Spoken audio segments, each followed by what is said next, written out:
میرے بھائی، ہم میں سے کوئی بھی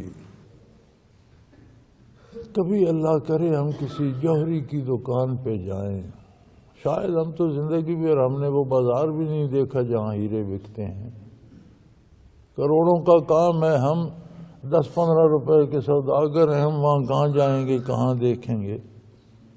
لیکن اگر کسی جوہری کی دکان پہ چلے جائیں تو کیا ہم وہاں سے پوچھیں گے کہ بھائی گاجریں مل سکتی ہیں؟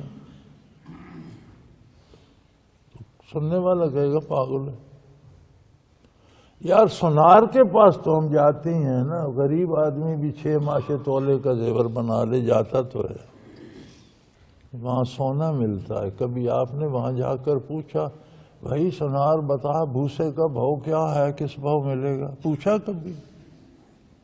کبھی پوچھا دال مل جائے گی یہاں اس دکان پہ، مسور کی دال چاہیے، چنے کی دال چاہیے؟ نہیں، جو جاتا ہے سونے۔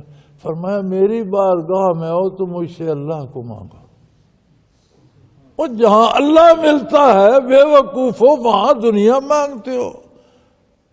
وہ دنیا کیا شے ہے؟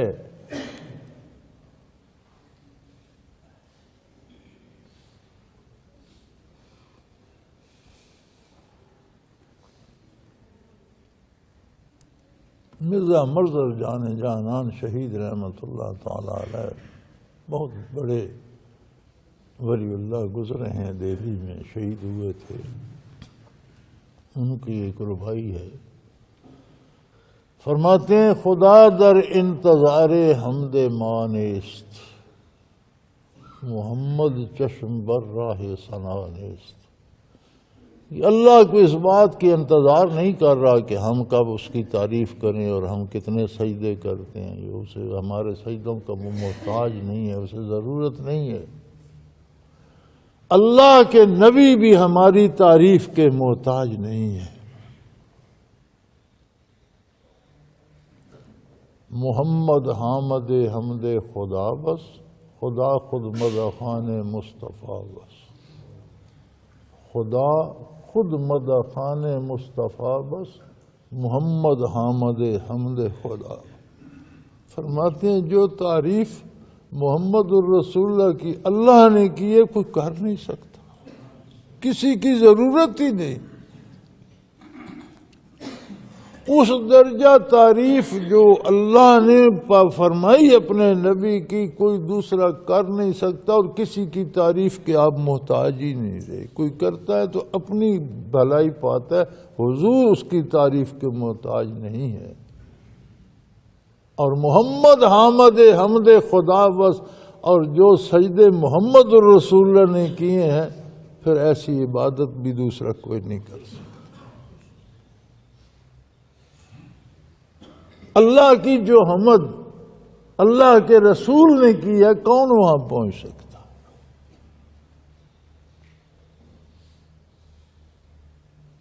مناجات اگر باید بیان کر، ببیت ہم کنات میں توان کر۔ اگر آپ دعا ہی مانگنا چاہتے، کچھ مانگنا ہی چاہتے ہیں، کچھ لینا ہی چاہتے ہیں، تو اس میرے ایک شعر پہ بس کر دو، یہی کچھ مانگو جو میں اس شعر میں کہہ رہا ہوں۔ جی مرزا صاحب کیا شعر ہے، اللہ پر کروڑوں رحمتیں کریں۔ فرماتے ہیں مانگنا ہے تو یہ مانگو، محمد از تمہیں خواہم خدا را۔ نبی سے اگر مانگنا ہے تو کہو اے محمد صلی اللہ علیہ وسلم میں آپ سے اللہ کو مانگتا ہوں۔ خدایا از تو عشق مصطفیٰ را، اللہ سے مانگنا ہو تو کہو اللہ مجھے حضور کا عشق عطا کر۔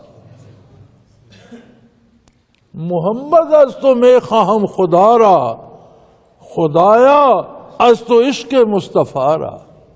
نبی سے مانگنا ہے تو اللہ مانگو، اللہ سے مانگنا ہے تو محمد رسول اللہ کا عشق مانگو۔ دیگر لب وا مکن مظہر فضول ہے، فرماتے ہیں مظہر اس کے علاوہ ساری باتیں فضول ہیں۔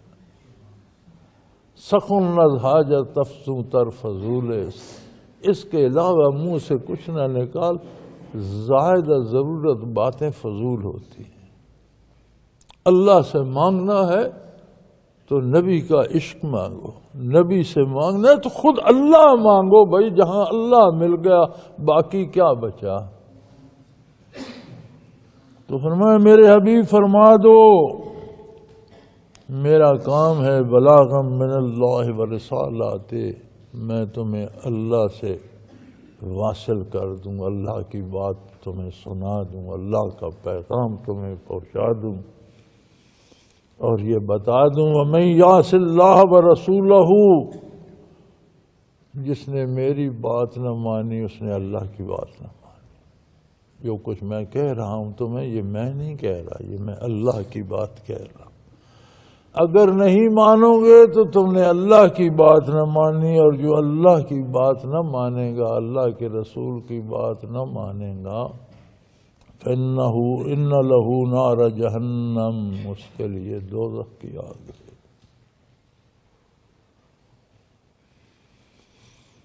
خالدین فیہا ابدا، نہ موت آئے گی، نہ زندگی ختم ہوگی، نہ دوزخ سے نکل پائے گا، ہمیشہ ہمیشہ ہمیشہ وہیں رہے گا۔ اب یار میں اس کی تشریح کیا کروں؟ اس میں کون سی بات تشریح طلب ہے؟ میں بھی آپ بھی اپنی زندگی بھی دیکھیں اور نبی کریم کے ارشادات بھی دیکھیں۔